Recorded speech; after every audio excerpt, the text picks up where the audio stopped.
म हुँ नेपालकी छोरी, a dreamer save by Hong Kong र अहिले नेक्स्ट च्याप्टर इन युके। नमस्ते, मेरो नाम चाहिँ सम्झना गुरुङ हो होइन। म चाहिँ हङकङ जन्मिएको हुँ तर ओरिजिनली फ्रम चाहिँ म नेपालबाट हो होइन।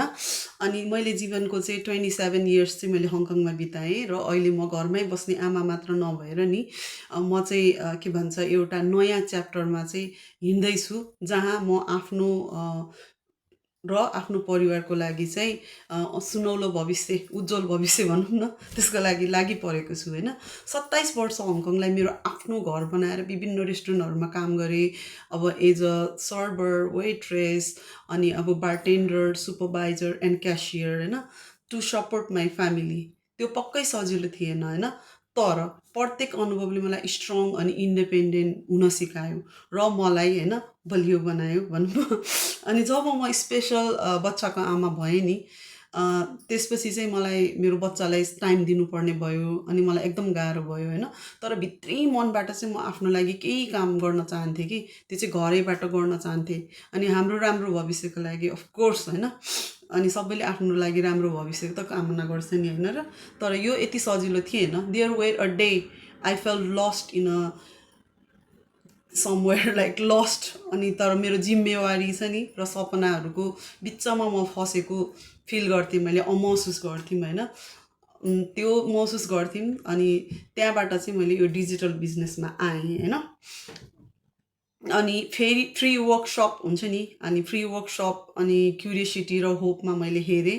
त्यहाँबाट मलाई थाहा नभएको ढोका खोल्यो र मलाई चाहिँ डिजिटल बिजनेसमा चाहिँ अब इन्ट्रोड्युस गरायो, मलाई चिरपरिचित गरायो।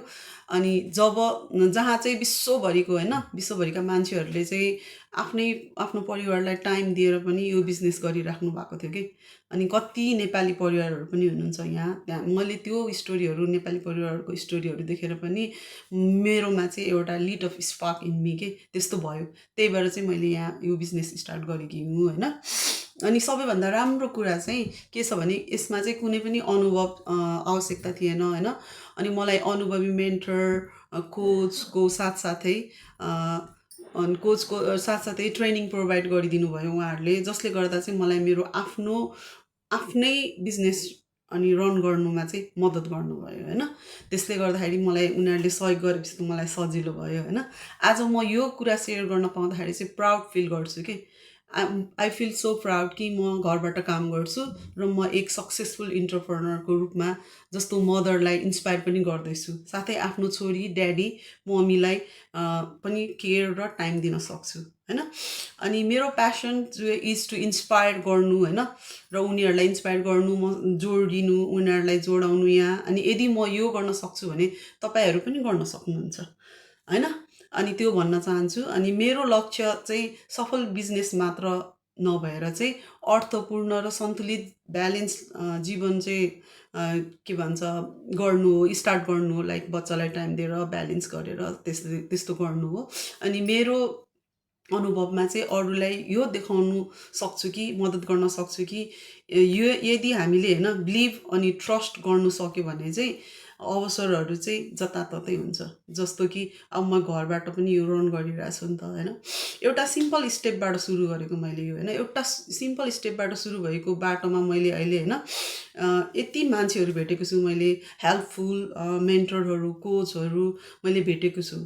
अनि आफूलाई कम्फोर्ट जोनबाट बाहिर ल्याएर स्ट्रङ भर्सनमा चाहिँ परिवर्तन गराएकी छु त्यहाँबाट, म इन्सपायर भएर होइन।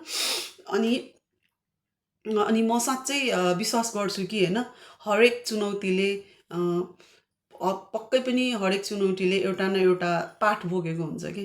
र जब हामी यसलाई चाहिँ अब त्यसरी हेर्छौँ नि, हेर्न रोज्छौँ, तब जीवन चाहिँ सुन्दर बन्दै जान्छ।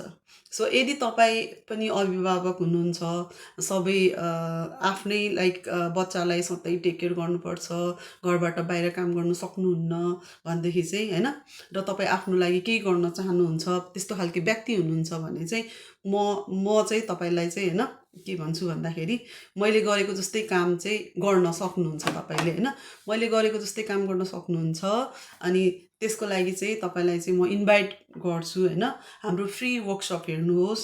अनि थप जानकारीको लागि चाहिँ अब के भन्छ तपाईँले चाहिँ थप जानकारीको लागि चाहिँ के भन्छ आफैले के सम्भव छ भनेर चाहिँ बुझ्नुहोस् पहिला होइन।